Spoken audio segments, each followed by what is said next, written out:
AEC Business, the construction industry's innovation and technology show. Hello and welcome to another episode of the AEC Business Podcast, the go-to spot for innovation and technology in architecture, engineering and construction. I'm your host, Aarni Heiskanen, and my guest is Hanna Backman, Chief Commercial Officer at Flow Modules, a Finnish industrialized residential construction company. Thanks for coming on the podcast, Hanna. Thank you. Pleasure to be here. Well, what experiences and choices guided you to Flow Modules in your career? Yeah, so me personally, I'm actually not from the construction industry originally at all.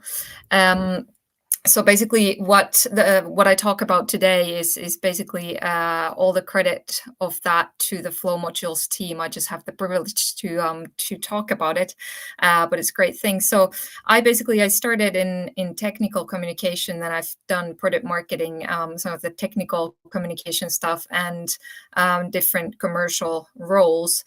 First in electricity distribution, like NIS and GIS systems, then moving on to the BIM world, the construction world, did some class checking software things, and then later scheduling software, and finally bathroom pods. So I've been around, but mostly on the commercial and communication side of things. Well, I think communications is extremely important in any change in the industry. Yeah. Agreed. Yeah, very much so. Yeah. Yeah. Well, if we now discuss Flow Modules, what kind of challenges is Flow Modules solving in residential construction? Right. So Flow Modules we're a small company based in southern Finland, founded in 2016, and we offer prefabricated bathroom pods, some other prefabs, and then the Sitefactory concept that we're going to focus on today. But basically, everything that we do is offering different means to raise the productivity level on residential builds, mainly residential. What we do, so basically, what we think is that there will be a raising need for increasing the productivity, and there will be a raising need for new apartments in the market. And for that, we need to do it better. And better basically means to do it more efficiently and in better quality. And basically our share of this is to combine the prefabs, so mainly the bathroom, but some other pre-assemblies or prefabricated elements that we provide sort of on the side of the bathroom pod. And then also looking at making the assembly process of the pre-assemblies as efficient as possible. And this, we believe, will create the most value because we're eliminating waste. There's a lot of waste on construction sites nowadays, in terms of like time when nothing happens and the build is just there, basically empty, or like excess materials. And by using prefabs, we're getting rid of that. And then we're also shortening the lead time, really as a combination of the prefabs and the better process. Maybe that's in brief. I'll come back to those things later. Yeah, very good. You hosted a webinar in April, which was, by the way, really good, explaining how to complete the interior finishes of a 61 apartment construction site in 4 weeks with tact scheduling and production. For those of our audience who need to become more familiar with tact, can you explain how it differs from traditional construction scheduling? Yeah, right. So tact production is nothing new, right? It's been talked about globally, I believe, for quite a while. I think where we lack is still how to actually put that in practice. And I think, let's first say in brief, tact production could be defined as chopping the works into small work packages or small entities that have an equal length, and then repeating them on tact zones that are about of the same size. So basically, you simplify things by making small entities and then repeating them in a sequential way. Maybe that's one way. There's tons of material in tact production if it is new. But then maybe an interesting viewpoint to it is that today, when people talk about tact production, they can mean very different things. So typically, or sometimes you say that, yes, we're doing tact production, and you mean, for example, that you're doing a weekly tact, or your tact time is 1 week, and your tact zone is 1 floor of a residential building, which is great. I mean, it's usually the first step that you kind of like, because it's a process when you start doing this to kind of evolve and learn as a company, for example, or as a team to do it. But with the weekly tact, what may happen is that it kind of gives you some slack. So you can, sort of plan that, okay, these works we'll do in this floor during this week, but then nothing happens on Monday. And then also you had plans for Tuesday, but that somehow didn't work out. So then you end up rushing on Thursday and Friday, and then you kind of save that week, and then you're back on track on the following Monday. So you're kind of like doing it in a sequential way, but maybe how our concept looks at it a little differently is that we most typically we do a 4-hour tact, and the tact area would be 1 apartment. So it's like much smaller units that we work with, and the pace is faster, but it doesn't mean that there's a rush. It's just more organized and more pre-planned, more condensed. Yeah, exactly. Yeah. Thank you. So that's 4 hours is good. I just read or actually wrote an article about cruise ship cabin production. The tech time is 15 minutes. Yeah. So every 15 minutes, 1 cabin comes out. Yeah, we're not there yet, but let's say that we're maybe like working towards that. So we have started, and if we start working with a new customer, and for us, customer in this case would typically be a general contractor. If we're new to them, then maybe we want to start with an 8-hour tact. And that's what we've done before. But then quite quickly, you start to see that if you actually go down to 4 hours, then it gets like so much more efficient. And that's still quite doable. It's not like, it doesn't have to be as detailed as, for example, 15 minutes. And now we're starting to work on 2-hour tact with a lot of our customers. So it's also like, basically progress and learning together. So not just with the Sitefactory, but also with the customers, which is great. It's how it should be. You mentioned Sitefactory already. What is it used for, and how is it used for? What does it consist of? Right. So basically, it's a concept. It's still a rather new concept, so it's still evolving. But right now, the shape that it's taken, it basically consists of 3 things. First one would be that we basically we have standardized the work packages. So basically, each tact or each work package, or wagons, you sometimes call them, would be a specific one consisting of specific tasks. And we've named them and basically given them color codes as well. So it's quite a standard thing. And then we train the workers, our workers, into each work package. So every worker has a skill. They're basically certified for that given work package. And when they come to the site to do their work, basically their work package, their tact, they know exactly what to do from one side to the other. Of course, then there will be some balancing between the wagons, but that's sort of like a fine tuning then. Right. So basically what those works would be, right now we're focused on the interior finishing phase of a residential apartment building. So basically we go from floor smoothing, then flooring, skirting boards, permanent fixtures, cabinets, appliances or the equipment like dishwashers, stoves, then the apartment doors, cleaning and finishing. And we also handle the on-site logistics. So that's one thing.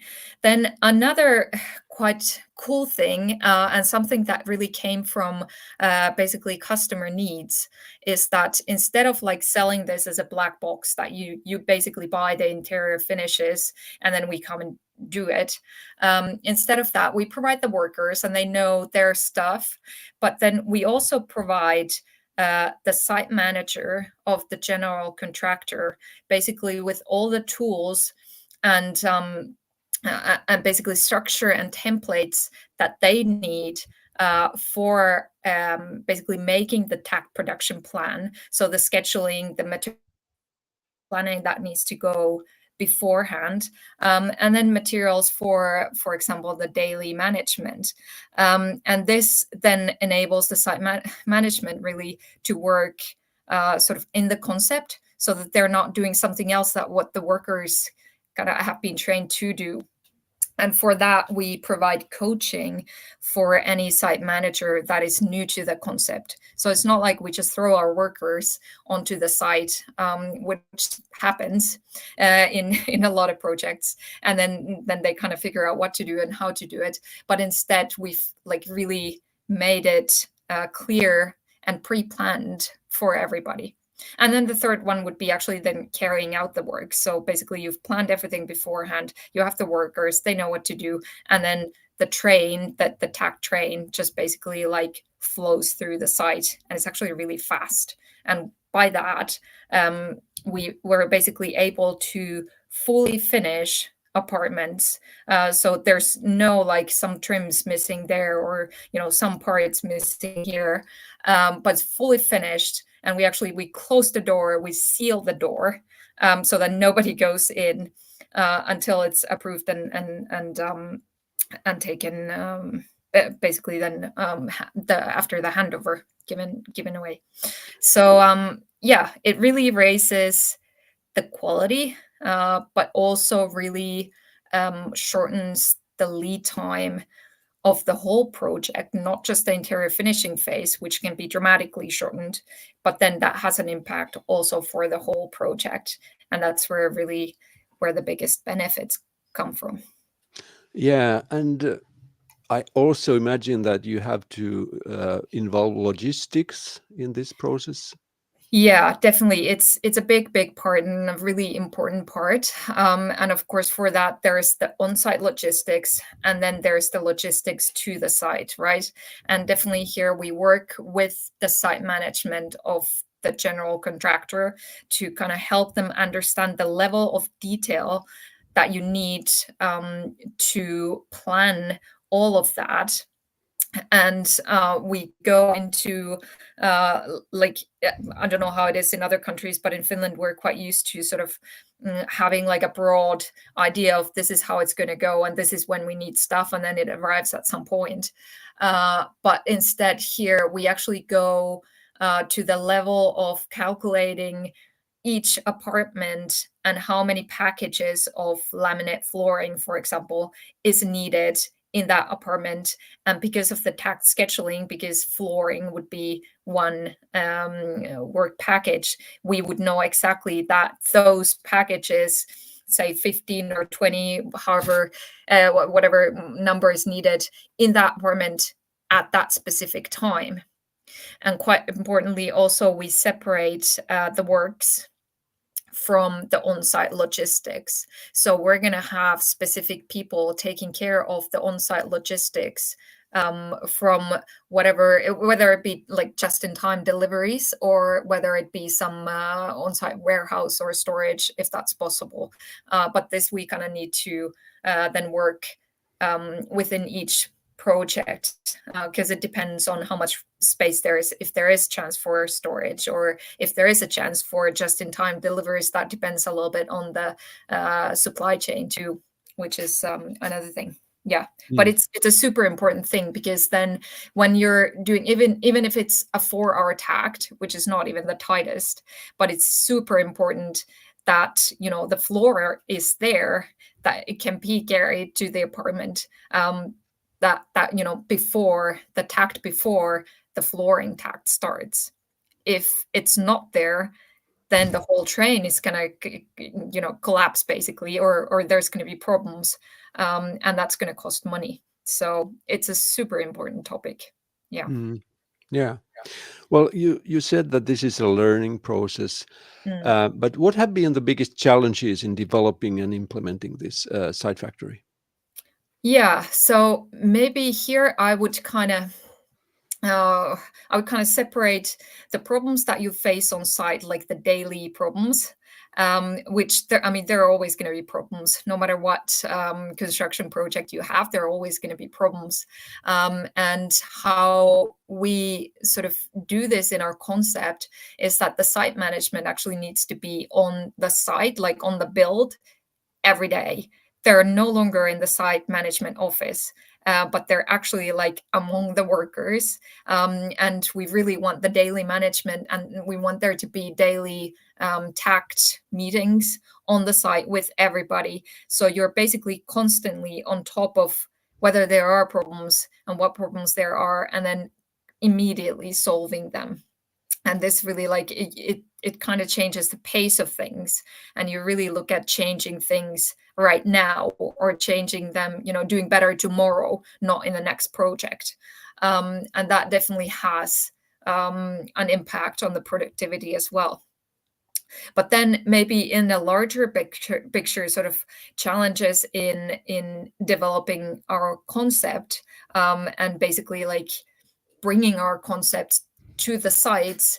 Maybe one thing to mention is that often when we think about tact production, we kind of think that it's something that happens on the construction site. But instead, and we already mentioned logistics, so instead it's actually something that needs to be considered, and something that leads to a change in a much, much broader picture. So it's not just about the construction sites, organizing them differently. It goes as far as the planning and the designing, kind of the material choices you make, or the the kind of appliances that you bring in. Are there going to be the kinds that are easy to install, or can be like, for example, the kitchen, appliances that you put in? Are you going to need a plumber at every time, or to be able to like plugging things, and then you have to close and open some outlets or whatnot? Or is it going to be a model that one sort of one work package can come first, and the second can follow? If you understand what I mean by that. And then definitely procurement needs to be sort of involved in this, because that's where all of the sort of the materials, that's where it starts, right? So basically the procurement department of the general contractor, if it's them doing the materials, which is actually what we recommend now, that you no longer get the materials through the subcontractors, but rather, do it yourself. If you're a general contractor, then that's going to bring you more benefit. But then the procurement department needs to also understand the ideology of the tact production, and they need to understand that the sort of cost is one thing, but then the just-in-time deliveries are quite an important one too. And that should go into kind of like selecting your suppliers, who's going to be able to work with the tact production methodology, if that makes sense. Yeah, you actually already answered my next question about what kind of changes in attitudes and behavior you need, but maybe how have people reacted to this new model? Yeah.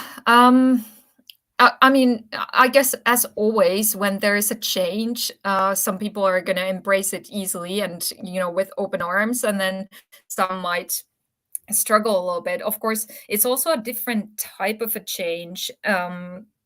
for different roles, I would say. So we mentioned like planning and procurement, or the purchasing, but then for example, also what we actually do, what I didn't mention maybe before, is that with the Sitefactory concept, we change the typical subcontracting model, how works are carried out. We change that into actually using hourly workers. So which has been something that site managers aren't even maybe allowed to do or haven't been in the past, and now we're maybe going back to like that was actually smart, because you lose a lot of the productivity in the various subcontractors.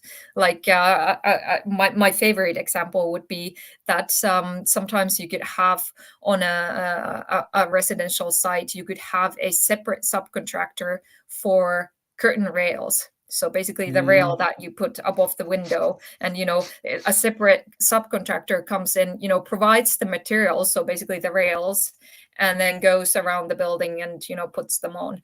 And when we changed that into or took that into our concept, we were basically, because it's such a fast task basically, so we were able to fit that into the 4-hour takt of our equipment wagon. So basically the work for it became free because there was time for it already. And then the materials would be directly purchased by the general contractor, so that there's no middleman sort of taking. So in the end, it becomes like so much cheaper and so much more efficient and straightforward, I suppose. But then, of course, that leads to the fact that not all subcontractors like us. And I understand it. The guys selling the curtain rails and their installation are not going to be happy because we just took their business away. So it is, in the sense, and of course, our meaning here is not to do bad things, but instead to do good. But it's kind of something that then evidently comes with it, that you change. Basically, you change how the world builds as a result of this. So basically, there's been a lot of talk about systemic change. Well, this is the systemic change, or part of it. So it's really like bringing a new way of doing everything in a project. So basically how you purchase materials, how you get them delivered, when you get them delivered, how you handle the on-site logistics, and then how you actually carry out the works. And then for the site managers themselves, that the change really means that you're no longer, because right now a lot of the site managers, their sort of daily tasks would be managing the contracts, not the people, but the contracts, and kind of looking at whether it was done what it said there. And now we're changing it so that the site managers, actually their day is spent on managing people and their work present on the site. So it's a really big change for them as well. And of course, there's going to be a learning curve. And also what you need to do is then put a lot more effort into planning everything in much more detail. So it really does change this, and we do understand that it's a big change for the site managers, and that's where the coaching part of our concept really comes into play, because it's not like we just throw this at them and tell them to survive, but instead we basically provide some materials, but then a lot of sort of coaching and learning within an actual project. So you're basically like learning by doing, but you're not alone in it, if that makes sense. Yeah. You already talked about Sitefactory for residential construction. Is it feasible solution for other types of projects as well? It is a short answer. So basically now, since we are just at the beginning, we have focused on residential new builds. But of course, kind of any project that comes with a lot of repetition would be feasible. For example, hotels will probably come into play, and then we'll see what else. But the way we look at it also is that we first want to learn to do this one thing well, and then we'll look at expanding. But definitely it's doable, and probably helps a lot in kind of any type of project with a lot of repetition. Yeah. Um, well, talking about a little bit about the future, I understand that, as you said, you're constantly developing and learning. But how do you see the future of your company and maybe also the industry? How the industry will be industrialized, so to speak? Yeah, I think industrializing construction is sort of unavoidable for the whole industry. So there's well, right now, especially in Finland, the market is quite down. I understand it's a little bit better sort of globally, but yet sort of from the hard times comes the pressure for improving productivity, right? But then also on the other hand, if you look at the how the urbanization is going to continue in the world, there's also going to be pressure for productivity from there, and also from the market starts to go up, then we're suddenly going to be in the rush of producing all these apartments that because people are going to need housing. So in the end, I think we're definitely inevitably in a situation where we need to improve how the world builds, because there will be some players who are able to do it, and they will pull through this, and they will come out as market leaders probably. And then there will be others who kind of want to continue in the old way, which is, it's been said many times also that construction industry needs more productivity and needs to change the old ways of working. And I think now we've reached the point where it's really it's kind of pushed on us. We must do it. Do you have any plans for extending your business outside Finland? A little bit. So for Sitefactory, I think what we've seen is just the prologue, basically. So it's the very beginning of something great. So first we had pilot projects. Now we're growing first in southern Finland and kind of looking elsewhere in Finland already, with a number of projects. And then we are definitely looking to expand. What the timeline for that might be, let's see. But yeah, we're not out here to change how Finland builds. We're definitely out here to change how the world builds. Maybe I'll leave it at that. Okay. Well, finally, how can our listeners learn more about Sitefactory and perhaps contact you also directly? Yeah, so you can definitely visit our website at flowmodules.com/sitefactory, or if you just go to flowmodules.com, you'll find some things on Sitefactory in English as well. Our site right now, a lot of it is in Finnish, but you'll find the sort of the basic things. You'll definitely also find ways to contact us, either myself or some other people from our team. So definitely, if you have thoughts, if you feel like there might be good chance for collaboration, learning together, and expanding, then definitely do contact us. And you can definitely contact me as well directly at hanna.backman@flowmodules.com. So just email or give me a call. My phone number is on the web as well. Okay. Yeah. By the way, is the webinar still available for those who didn't attend it live? It is. You can also find it from our website. There's a link to it. It was co-hosted with SiteDrive, which is the scheduling software that we also use for Sitefactory. It's our subsidiary company. Quite good software too. But it's in their YouTube, but you can find a link to it from our website as well. Yeah. Well, Hanna, this has been really interesting, and I'm looking forward to your next projects and the next webinar, hopefully. Oh, thank you. We'll definitely make some noise. Just stay tuned. Okay, thank you. And now we'll play our little jingle at the end. Okay.